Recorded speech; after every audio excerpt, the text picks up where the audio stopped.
기도하시겠습니다. 오늘의 우리의 힘이 되시고 내일의 소망이 되시는 주님, 영원하신 주의 이름을 찬양 드립니다. 오늘까지 우리의 생명을 지켜주시고 구원하시는 은총을 날마다 경험하며 주님과 함께 사는 은혜를 주신 하나님, 다시 한번 감사드립니다. 그리스도 예수 안에 있는 이 놀라운 은총과 사랑을 받은 저희들의 남은 날을 더 힘을 내어 주님을 사랑하게 하시고, 주님이 사랑하는 모든 영혼들을 사랑하고 섬기며 생명의 복음 전달하는 증인으로 살게 하여 주옵소서. 이 일을 위하여 우리 아침 성경 공부 시간을 열어주시고, 주일마다 은혜를 공급하여 주신 주님, 오늘도 예비하신 은혜로 주의 백성들을 새롭게 강건하게 도와 주옵소서. 감사드리며 예수님의 이름으로 기도합니다. 아멘. 하나님의 말씀 로마서 10장 1절로 3절까지 한 목소리로 같이 읽으시겠습니다. 형제들아, 내 마음에 원하는 바와 하나님께 구하는 바는 이스라엘을 위함이니 곧 그들로 구원을 받게 함이라.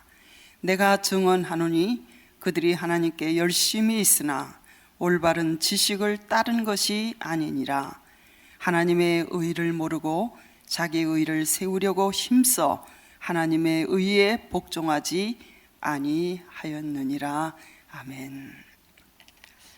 저희는 지금 로마서의 세 번째 주제인 선민론, 이스라엘의 현재를 공부하고 있습니다. 우린 지난 시간까지 이스라엘의 과거를 공부했는데, 이제 지금 이스라엘의 현재 주소는 어디에 있는가 하는 이스라엘의 현재를 저희들이 선민론, 로마서 9장 30절로부터 로마서 10장을 중심으로 해서 함께 공부하고 있습니다. 인류의 역사는 지금까지 유대인의 역사를 제외시키고는 역사가 설명이 되지 않을 정도로 유대인은 인류의 역사 가운데서 굉장히 중요한 역할을 감당하고 있습니다. 세계의 가장 대표적인 종교인 유대교, 기독교, 이슬람교가 다 이스라엘 예루살렘을 근거지로 하고 있습니다. 지금까지 노벨상 수상을 받은 사람을 합하면 제가 찾아보니까 통계가 정확하게 나오는 게 없어요. 몇 년 전에는 약 300명으로 나왔는데 그동안 지금 얼마나 늘었는지는 잘 모르겠습니다. 근데 유대인이 노벨상을 수상한 그 숫자는 3분의 1이 훨씬 넘습니다. 지금 2015년 현재로 유대인이 노벨상 수상한 사람의 수가 179명에 달한다는 통계를 본 일이 있습니다. 미국 인구의 유대인의 인구는 2% 정도에 해당합니다.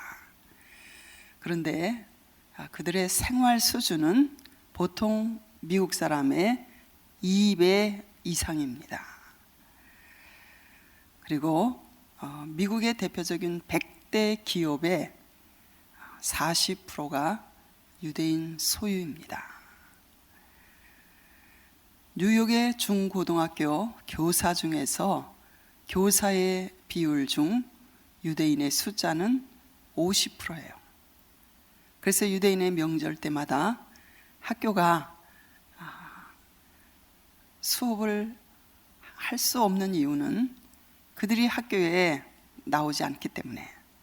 그래서 우리 아이들이 유대인의 명절,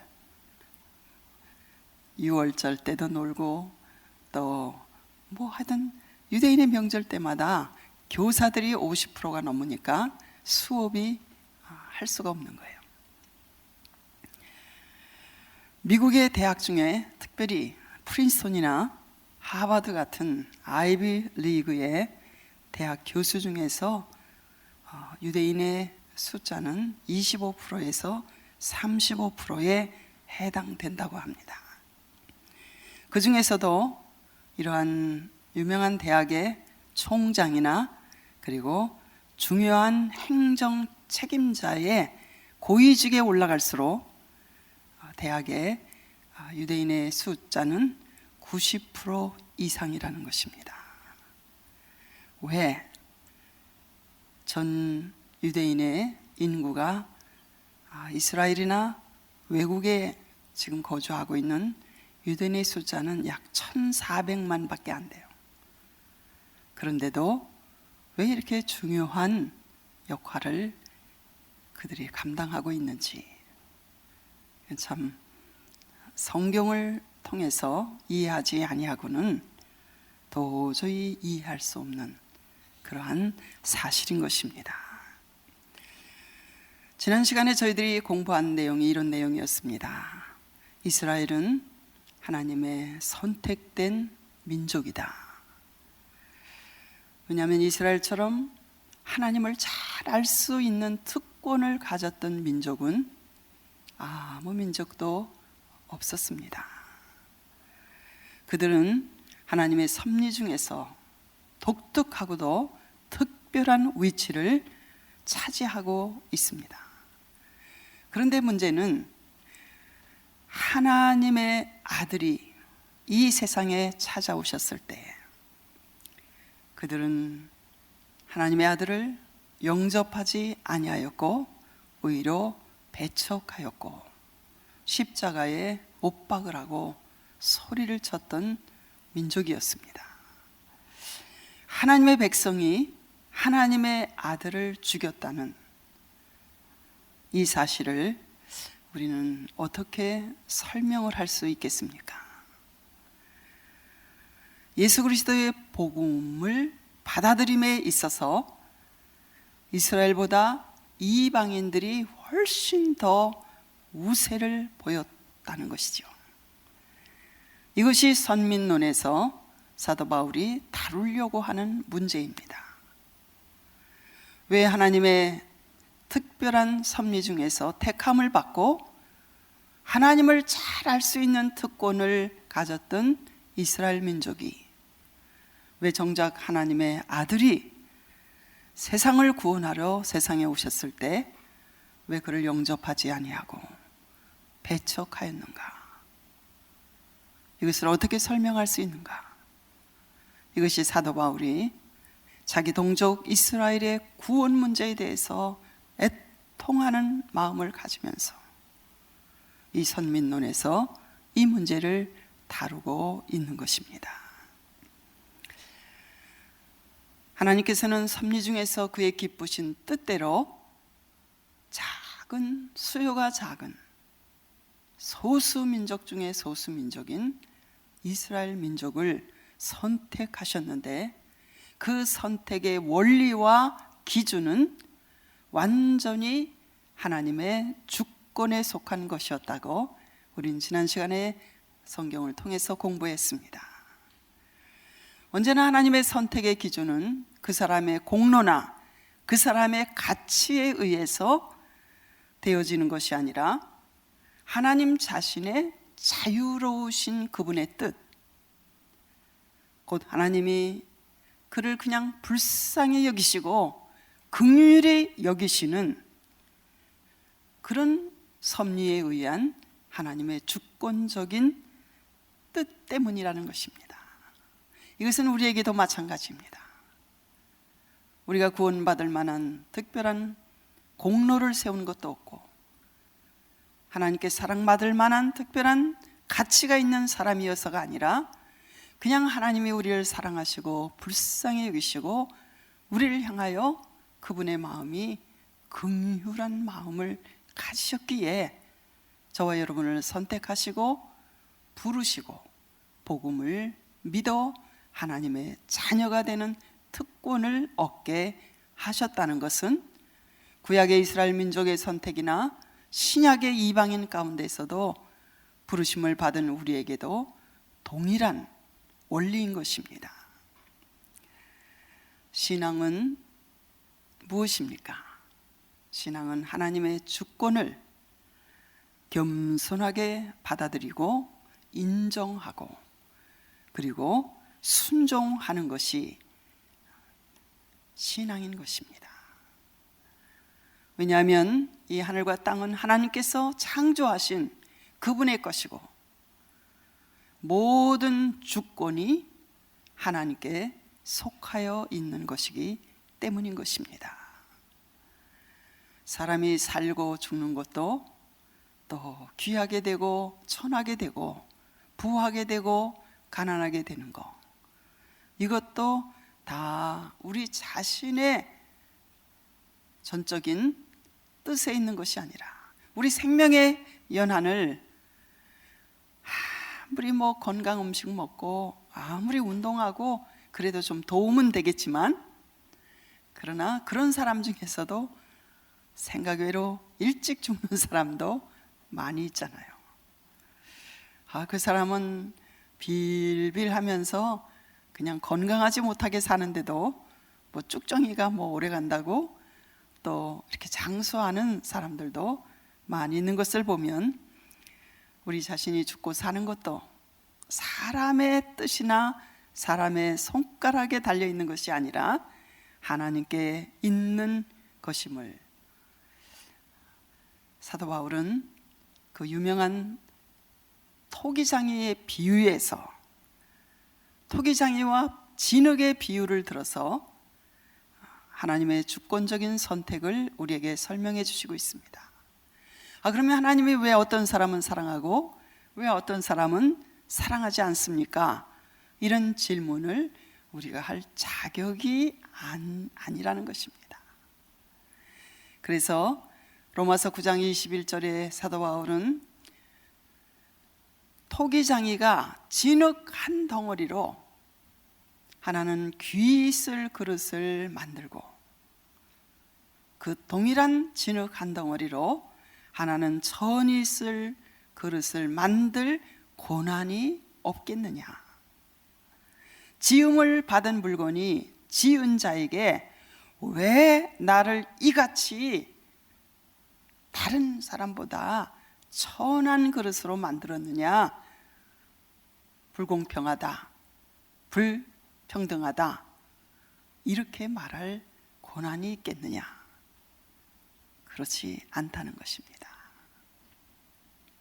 어떻게 만들어졌든 무엇을 위하여 지었든 간에 자기를 깨끗이 비우고 겸손하게 순종하며 합당하게 쓰임에 합당하게 살면 그 사람은 그 그릇으로서 잘 쓰임 받고 지은 분한테 돌아가게 되는 것이라는 것을 성경을 통해서 우리에게 말씀하시고 있습니다. 자, 이제 우리가 지난 시간에 공부한 로마서 9장에서는 선민을 자처하는 이스라엘이 그리스도를 배척하는 점에서 하나님의 주권적인 선택으로 관찰했다면, 이제 동일한 사실에 대해서 로마서 9장 30절부터 10장 21절까지는 인간의 책임이라는 측면에서 이 내용을 관찰하고 있음을 볼 수가 있습니다. 자, 성경 찾아보시겠습니다. 로마서 9장 30절로부터 33절까지, 로마서 9장 30절로 33절까지 같이 읽으시겠습니다. 그런즉 우리가 무슨 말을 하리요? 의를 따르지 아니한 이방인들이 의를 얻었으니 곧 믿음에서 난 의요 의의 법을 따라간 이스라엘은 율법에 이르지 못하였으니 어찌 그러하냐. 이는 그들이 믿음을 의지하지 않고 행위를 의지함이라 부딪힐 돌에 부딪혔느니라. 아멘.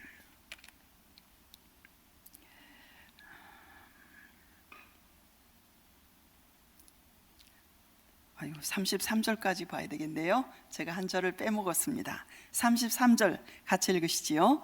기록된 바 보라 내가 걸림돌과 거치는 바위를 시온에 두노니 그를 믿는 자는 부끄러움을 당하지 아니하리라 함과 같으니라. 이 세상에는 두 가지 종류의 의가 있습니다. 첫째는 로마서가 계속 강조하고 있는 하나님의 선물의 의, 곧 그리스도를 믿음으로 의롭다함을 선물로 받는 의입니다. 이것은 우리 자신의 의가 아니라 하나님으로부터 오는 의예요. 곧 하나님으로부터 난 의입니다. 선물의 의예요. 예수 그리스도를 믿음으로 의롭다함을 선물로 받는 의가 있습니다. 두 번째 종류의 의는 인간 자신의 의입니다. 이론적으로는 율법을 완전히 지키고 준행하고 순종하고 윤리적으로 도덕적으로 완전한 생활을 하면 획득할 수 있는 의지만 우리 인간의 타락한 본성을 가지고는 이 하나님의 의의 기준에 아무도 이룰 수 없기 때문에 하나님과 올바른 관계에 들어갈 수가 없게 되는 것입니다.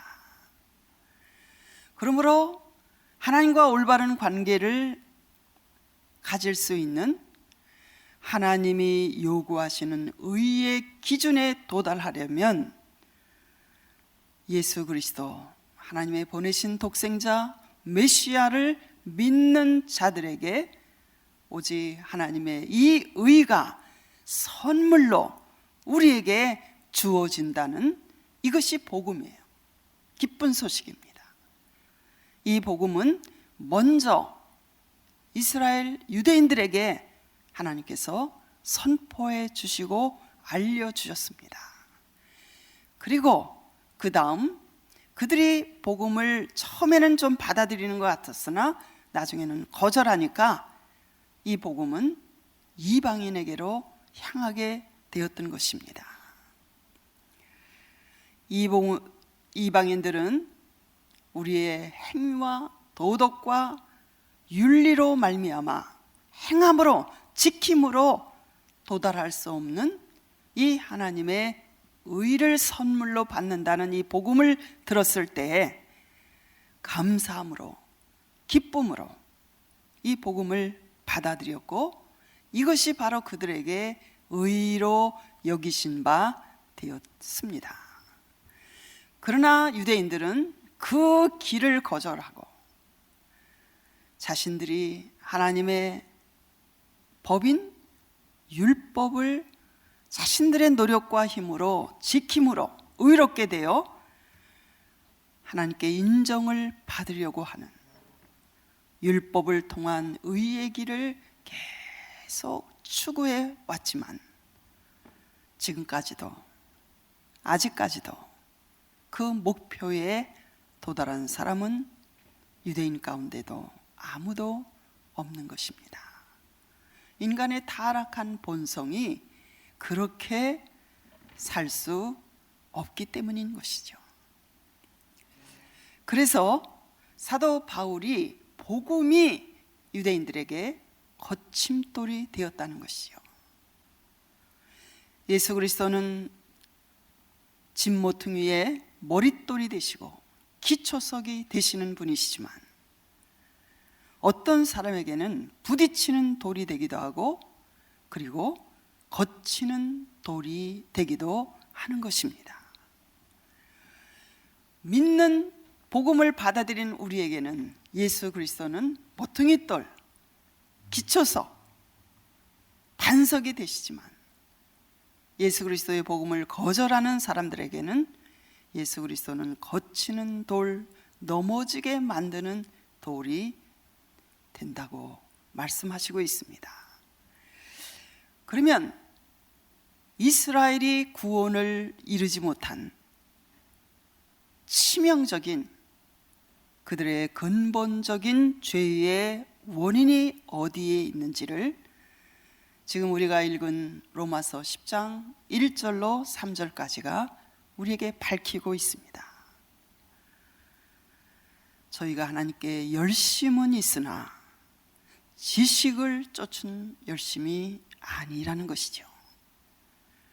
하나님의 의를 모르고 자기 의를 세우려고 힘써 하나님의 의를 복종치 아니하였느니라. 유대인들만큼 하나님의 율법을 하나님의 뜻대로 살려고 그대로 지켜보려고 애를 쓴 민족은 아직까지도 없었습니다. 그들은 율법을 지키고 행함으로 자기들의 의의를 하나님 앞에 인정받으려고 하는 노력을 해왔는데, 그 노력하는 것만큼 복음을 통한 하나님의 선물의 의, 예수 그리스도를 믿음으로 선물로 우리에게 입혀주시는, 여겨주시는 그 하나님의 선물의 의, 하나님으로부터 난 의, 곧 우리를 불쌍히 여기시고 긍휼히 여기셔서 거저주시는 그리스도 예수 안에서 믿음으로 하나님 앞에 나오는 자들에게 주시는 이 선물의 의를 힘써 그들은 거절하였다는 것입니다. 그들은 참 율법 준수에 대한 열심은 아무도 따라갈 수 없지만 그것이 지식을 쫓은 것이 아니라 이 모든 열심이 하나님을 위한 것이라고 자부하고 있었지만 그것이 올바른 열심이 아니었다는 것입니다. 사도 바울도 예수 그리스도를 만나기 전에까지는 자기 자신도 그런 면에서 열심히 있는 사람이었다는 것이죠. 율법을 지키고 행함으로 의를 하나님 앞에 인정받으려고 열심히 쫓아갔던 사람 중에 대표적인 사람이었다고 자기 자신을 빌립보서 3장 6절에 소개하고 있습니다. 이 로마서 10장 2절은 우리에게도 중요한 교훈을 주시는 말씀입니다. 저희가 하나님께 열심히 있으나 지식을 쫓은 것이 아니라고 하셨습니다. 하나님의 뜻에 대한 올바른 지식이 결여된 열심은 오히려 하나님께서 준비하시고 마련하신 구원의 방편을 거절하는 결과를 가져오게 되었던 것입니다.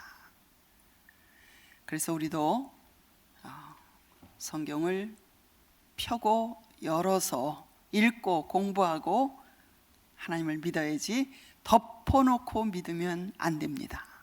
그렇죠? 덮어놓고 무조건 믿는 것은 미신적인 믿음이 되고 맹신적인 믿음이 될 수 있는 것이죠. 유대인들은 예수 그리스도의 복음, 그가 우리를 위하여 죽으시고 그가 우리를 영원히 살리시기 위하여 부활하셨다는 이 복음, 예수 그리스도를 배척함으로써 결국 하나님의 선물의 의를 거부하고 율법의 모든 조항들을 문자적으로 그대로 지킴으로써 자기의 의를 드러내고자 했던 것이 유대인의 근본적인 죄악의 원인이라고, 구원에 이르지 못한 그들의 가장 중요한 문제의 핵심이 거기에 있었다고 유대인으로서 사도 바울은 자기 동족에 대한 죄를 여기에 설명하고 있는 것입니다. 저는 오늘 남은 시간에 그럼 도대체 유대인들이 믿는 유대교는 어떤 종교인가? 이 문제를 여러분들과 함께 좀 나누고 싶습니다. 저는 어려서부터 성경을 공부하고 또 거기에 관심을 가지고 이렇게 책을 보고 성경을 연구하다 보니까 자연스럽게 유대인에 대한 관심이 가게 되더라고요. 그래서 제가 우리 성도님들을 모시고 아마 이스라엘을 한 23번쯤 갔다 왔을 것입니다. 그곳에 가서도 정말 열심히 저는 한마디도 설명하시는 그 목사님들의 설명을 놓치지 않으려고 또 기록했고 기억하려고 애를 썼고, 그리고 돌아와서도 제가 그쪽 방면에 책을 많이 좀 읽으면서 지금도 그 관심은 한 번도 없어져 본 일이 없습니다. 성경을 통해서 또는 또 그들의 그 민족의 역사를 통해서 또 지금도 열심히 공부하고 있는 학생 중에 한 사람입니다. 제가 배우고 정리한 그 유대교의 핵심, 그것이 우리 기독교의 복음과 어떻게 다른가? 왜 우리가 유대인들에게 전도하여야 되나? 왜 그들도 예수를 믿어야만 구원을 얻을 수 있는가? 이 문제에 대해서 이 유대교라는 내용을 통해서 여러분과 함께 나누기를 원합니다. 예수님 당시의 분위기나 이 성경의 배경을 우리가 깊이 이해하려면 유대교를 아는 것이 필요합니다. 언제부터 유대교가 시작되었나 살펴보면 유대교의 뿌리와 근본은 성경으로부터 나온 것입니다. 유대교는 모세가 시내산에서 율법을 받은 때로부터 시작되었다는 그런 학설이 있고, 두 번째 학설은 바벨론 포로에서 돌아온 이후 에스라, 그는 제사장이면서 서기관이었어요. 서기관이라는 이 직업은, 이 직분은 이제 신약 시대에 오면 랍비라는 말로 이렇게 바뀌어집니다. 여러분이 그 성경에서 서기관들 이런 단어를 많이 찾아볼 수 있는데, 예수님 당시로 오면 그 서기관들이 랍비, 오늘의 랍비로, 그러니까 성경을 연구하고 공부하고 이렇게 가르치는 사람들이죠. 랍비라는 말의 뜻은 많이 아는 사람이라는 뜻이에요. 많이 알아야 가르치니까. 그래서 오늘날도 이렇게 기민머리를 하고 까만 옷 입고 다니면 다 랍비가 아닙니다. 브루클린이나 맨하탄 가면 그런 사람들이 많은데 그 사람들은 정통 유대교 신자들이에요. 그 오르독스, 그 정통 유대교를 그대로 문자적으로 이렇게 믿는 사람들이 바로 그 사람들인데, 그 중에서 랍비가 되려면 많은 공부를 해야 되고 시험에 패스해야 되는데 그 시험이 쉽지 않다고 그럽니다. 에스라가 바벨론에서 제2차 포로 귀환해서 돌아와서 그는 왜 이스라엘 민족이 포로가 되어 바벨론에 70년 동안 종살이를 하고 예루살렘 성은 파괴되고 성전은 불타버렸는가? 그 이유는 이스라엘 백성들이, 유다 자손들이 하나님의 말씀대로 믿지 아니하고 우상을 섬겼기 때문이라는 결론을 가지고 돌아와서 하나님의 백성들에게 성경을, 구약을 가르쳤죠. 그래서 하나님의 말씀을 가르치는 새로운 신앙의 부흥이 에스라 시대 이후부터 시작되었는데, 본격적인 유대교가 바로 이때로부터 시작되었다고 보는 것이 일반적인 유대교의 시작이라고 볼 수 있는 때입니다. 유대인들이 성경을 보는 시각은 우리 기독교인들인 우리와 많이 다릅니다. 그들은 신약 성경을 하나님의 말씀으로, 물론 인정하지도 않을 뿐 아니라 얼마 전에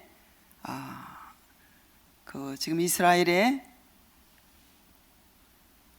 국회의원들에게 이렇게 신약 성경을 한 권씩 다 이렇게 보내온 일이 있었다고 그래요. 이스라엘 안에서. 그랬더니 역시 난리가 났대요. 어떤 국회의원은 불태워버리기도 하고 찢어버리기도 하고.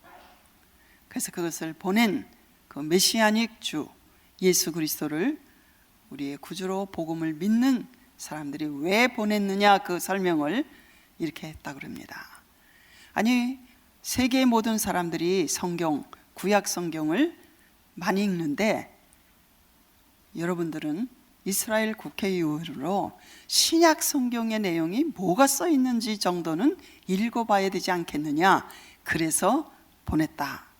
그런데 그것을 그냥 받아들인 사람도 있지만, 가지고 있는 사람도 있지만, 몇 사람은 뭐 불태우기도 하고 찢기도 하고 그랬다는 이야기를 들은 적이 있습니다. 그들은 특별히 이 구약이 세 부분으로 되어 있잖아요. 모세오경과 선지자의 글과 시가서. 그 중에서도 유대교는 이 모세오경의 뿌리를 받고 있는 종교가 이 유대교입니다. 다시 말하면 모세오경, 창세기, 출애굽기, 레위기, 민수기, 신명기를 중심으로 한 것이 바로 이 유대교입니다. 예수님 당시에 이 유대교는 네 파로 나누어져 있었어요. 첫째가 우리가 잘 아는 바리새파, 두 번째는 사두개파, 세 번째는 에세네파, 사해문서가 발견된 저 사해 북쪽의 그 공동체를 이루고 있었던 에세네파, 그리고 네 번째가 저 갈릴리 북쪽을 중심으로 하여 지일랏이라고 불리웠던 열심당원. 이 네 파가 예수님 당시의 유대교였습니다. 이 열심당원 중에서는 예수님의 제자 중에 시몬이라는 사람이 바로 열심당원 출신이었다고 성경은 우리에게 기록해 주고 있습니다. 그런데 AD 66년에서 70년까지 이 갈릴리에서 폭동이 일어났어요. 로마 제국이 그 당시에 이스라엘을 다스리면서 너무 세금을 많이 매기고 불공평한 정책을, 무자비한 정책을 펴니까 이제 북쪽에 있었던 열심당원들이 주동이 돼서 이스라엘을 독립하려는 반란을 일으켰습니다. 그것을 가리켜 유대 전쟁이라고 불리우는데 약 3년 만에 진압이 되었죠. 이 전쟁으로 말미암아 예루살렘 성은 파괴되었고 바벨론에서 돌아온 유대인들이 세운 제2성전인 수룹바벨 성전, 신약시대에 와서는 예수님 당시에도 헤롯 대왕이 중축하고 있었던 그 아름다운 제2성전이 다 불타버리고 파괴되었습니다. 그 결과로 유대교의 네 파 중에서 세 파가 없어져 버렸어요. 사두개파는 성전을 중심으로 한 제사장들, 그리고 그 당시에 귀족 계급에 속한 부유층들이 믿었던 유대교파였거든요. 성전이 파괴되니까, 그리고 나라가 멸망하고 디아스포라로 세계로 흩어져 버리니까 사두개파는 자연스럽게 소멸되어 버렸고, 에세네파 역시 로마 제국의 정예 군대가 예루살렘을 점령하러 오면서 그 에세네파들이 정착촌을 이루고 공동생활을 하고 있던 종탑을 군대의 무슨 기지로 잘못 오해하고 그곳에 살고 있던 에세네파를 다 죽였어요. 그래서 그들은 죽기 전에 그들이 사본으로 베낀 성경을 굴 속에 다 감추고 하나님의 말씀을 그 속에 다 보관하고 그들은 한 사람도 남지 않고 죽임을 당했는데, 그것이 AD 70년 경이었는데 1947년에 베두인 목동들이 잃어버린 양을 찾으려고 찾아다니다가 그 굴 속에 감추어 있던 그 문서가, 성경이 거의 2000년 만에 햇빛을 보고 지금 우리에게 나타나게 된 것이지요. 그리고 물론 열심당원들도 이 전쟁을 통해서 다 멸망을 당했습니다. 지난 5월 달에 예루살렘에서 회의가 있어서 저희 목사님하고 제가 그 회의에 참석했다가, 제가 이 북쪽 갈릴리 골란고원 그쪽에 위치한 열심당원들이 반란을 처음 일으켰던 그 가말라라는 그곳을 방문한 일이 있었어요. 일반적으로 성지 순례를 하는 팀들은 그런 곳까지는 다 찾아갈 수가 없기 때문에 이제 그런 곳을 제가 이렇게 몇 개를 찜해 두었다가 이제 그런 기회에 안내하시는 목사님의 안내를 받아서 그곳에 가서 역사적인 현장을 보며 참 많은 감회를 느꼈습니다. 그 절벽에서 9,000명 가량의 열심당원들, 또 그들의 가족이 로마 군대에 의해서 낭떠러지에서 떨어뜨려서 죽임을 당한 그 가말라라는 그 열심당원들의 본거지, 그곳을 가본 일이 있었습니다.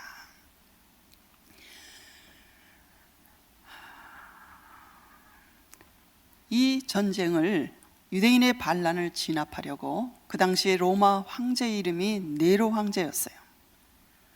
그래서 가장 정예 부대를 진압군으로 파견해야 했는데, 그 대장이 베스페시아누스라는 가장 유능한 장군이 반란 진압에 책임을 지고 사령관으로 이제 이스라엘에 오게 되었죠.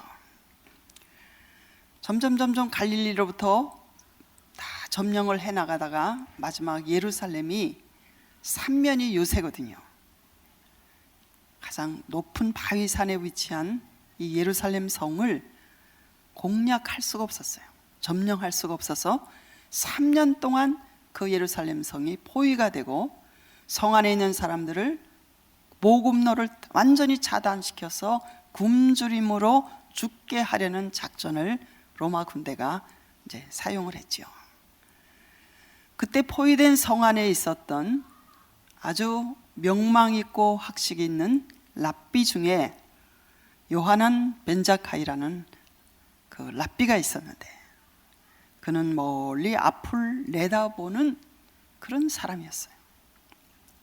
머지않아 예루살렘 성의 함락과 유대 백성의 멸망의 날이 가까워옴을 그는 내다보면서 자기 제자들을 시켰어요. 예루살렘 거리로 나가서 옷을 찢으면서 슬피 울면서 우리의 스승인 요하난 벤자카이가 전염병에 걸려서 죽었다고 소문을 내라고.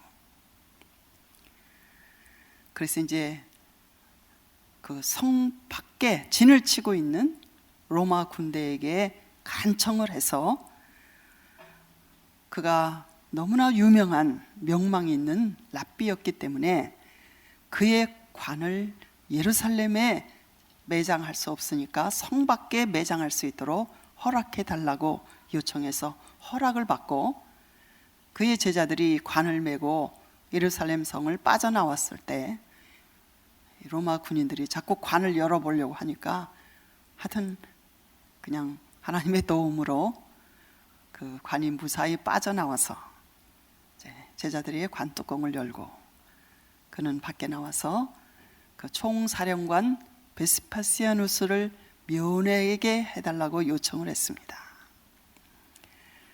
그래서 그는 그 사령관을 만나서 머지않아 당신이 로마 제국의 황제가 돼서 돌아가게 될 것입니다.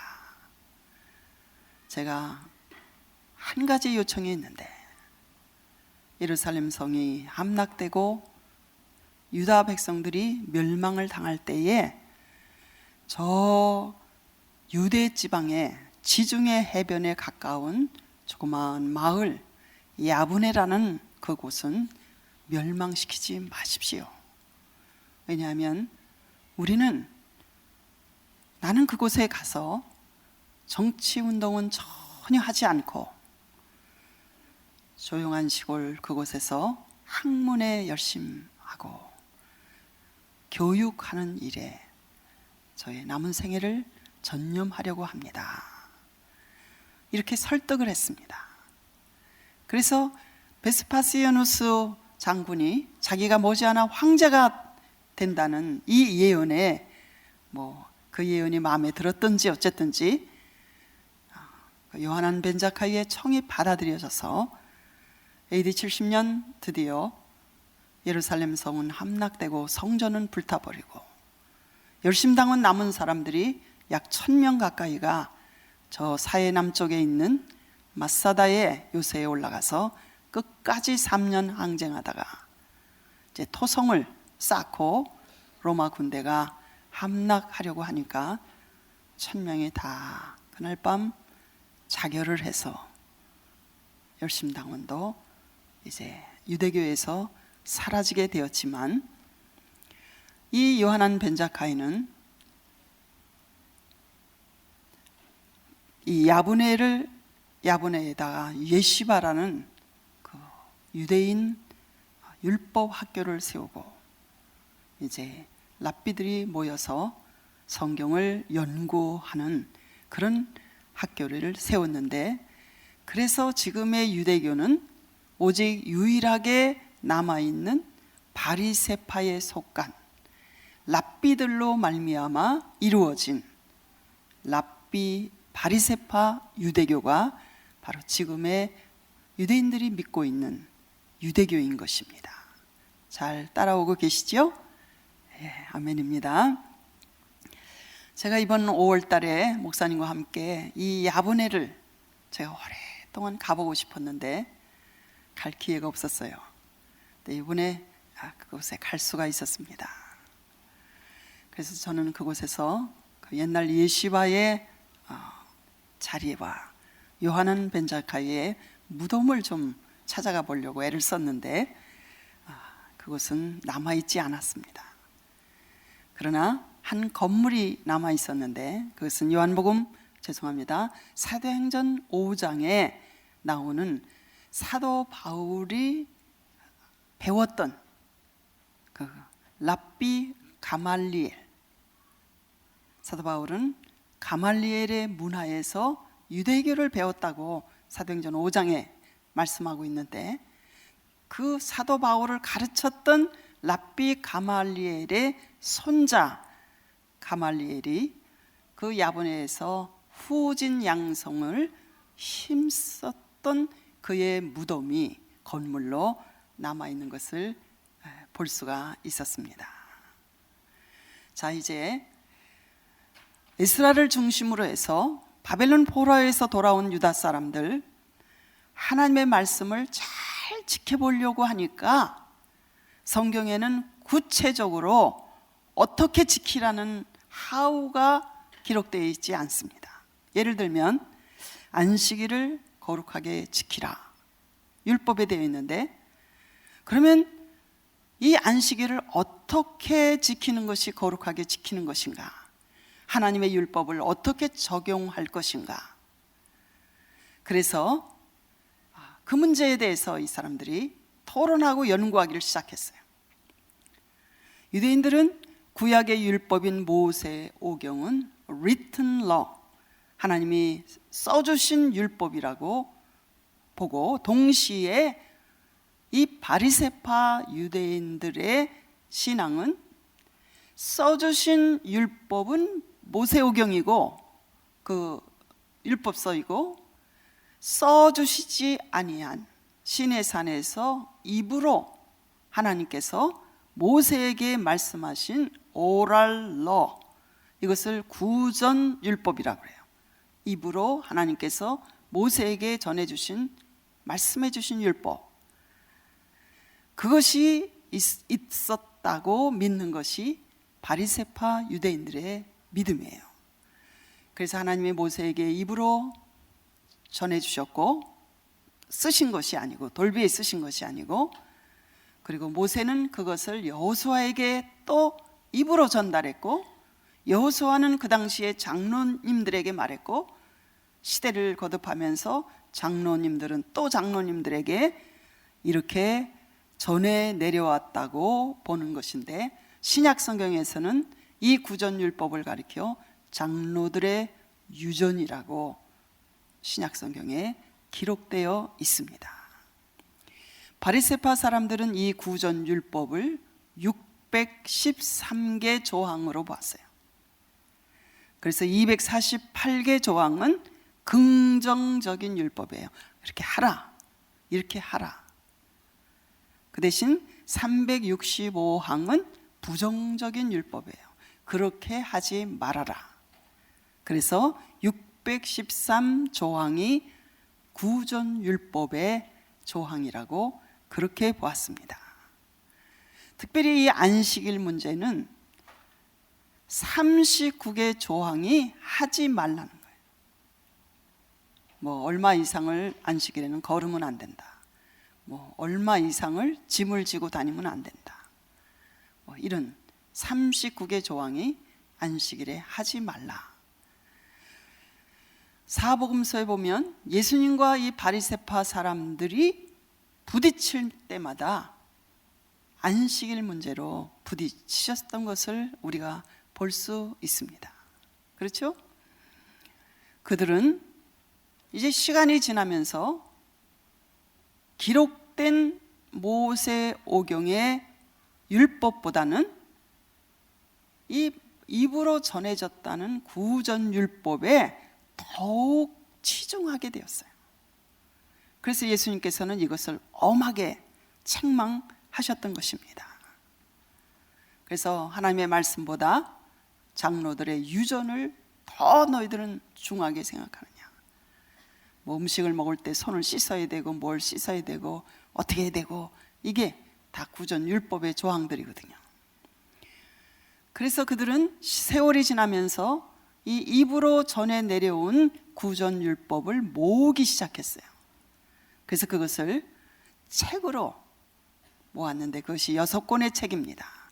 농사에 대한 책, 성전에 대한 책, 절기들에 대한 책들을, 이 구전율법을 모아 만드는 것이 그 유명한 유대인의 경전인 미시나라고 불리우는 책들입니다. 그리고 그때로부터 유대인들은 이 미시나를 가지고 토론하기 시작했어요. 왜 유대인들이 변호사가 많은 줄 아세요?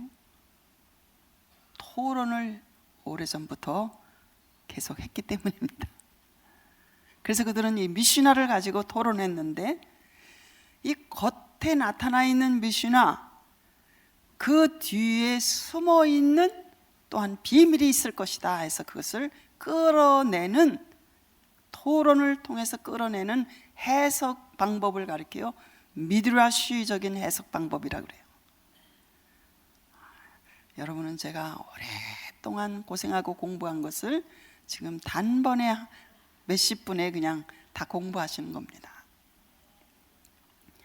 이 작업이 시간이 갈수록 그 양이 늘어나고 랍비들의 논쟁이 계속 되었어요. 그때로부터 하나님의 본래의 말씀인 토라, 성경은 저만큼 비켜나가고, 전통과 구전, 이 입으로 전해진 구전율법의 해석으로 랍비들의 논쟁을 다 모아놓은 책이 이제 탈무드가 되게 된 것입니다. 탈무드라는 말의 뜻은 위대한 학문이라는 뜻이에요. 그래서 탈무드는 어디서 나왔느냐? 미시나에서 나온 것입니다. 미시나를 가지고 랍비들이 토론하는 것을 집대성에서 모아놓은 것이 탈무드예요. 탈무드는 약 2,000명 가량의 학식 있고 유명한 랍비들이 토론한 미시나를 해석한 것을, 곧 구전율법을 해석한 것을 약 600년 동안 그동안 논쟁하고 토론하고 해석한 것을 모은 것이 탈무드인 것입니다. 그래서 탈무드는 두 부분으로 되어 있어요. 첫째는 할라카라고 해가지고 모세오경을 해석한 부분이고, 두 번째 부분이 약 아가다라고 해서 지혜를 모은 그런 부분입니다. 이 탈무드의 내용은 굉장히 방대합니다. 법전, 의학상식, 또 법률, 윤리, 종교적으로 어떻게 실행할 것이냐, 역사에 대해서, 천문학에 대해서, 생물학에 대해서, 자선하는 방법에 대해서 모든 것이 다 거기에 들어있어서 유대 사람들의 생활의 백과사전이라고 탈무드를 보면 틀림이 없는 것이죠. 페이지 수로 보면 약 3만 페이지, 단어로 보면 약 100만 개 이상의 단어가 탈무드에 들어있어요. 이 탈무드가 지금 이스라엘 사람들의 신앙을 결정하는 그런 것이 되었습니다. 그래서 유대계의 경전을 살펴보면 첫째 구약의 율법인 모세오경이 있고, 그 다음에 미시나가 있고, 그 다음에 탈무드, 이것이 유대교의 핵심을 이루고 있는 경전 문서들이죠. 유대인들은 이렇게 생각합니다. 우리가 하나님의 말씀 모세오경을 직접 처음부터 직접 들어가서 읽을 수 없다. 그 이유는 이 하나님의 말씀은 너무나 거룩한 말씀이고 어려운 말씀이기 때문에, 그래서 유대인들은 먼저 탈무드를 공부하고 그 다음에 미시나를 공부하고 그리고 나서 모세오경으로 성경을 공부하는 것으로 들어가야 된다, 이렇게 보는 것이에요.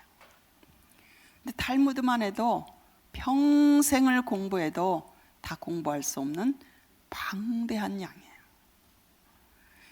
유대교는 이런 많은 과정을 거쳐서 공부를 통해서 하나님의 뜻을 볼 수 있다고 보는, 그러니까 내 힘으로 내가 노력하고 내가 연구하고 내가 공부해서 하나님의 뜻을 알게 된다는, 이것을 신학적인 용어로 자력 종교라고 그래요.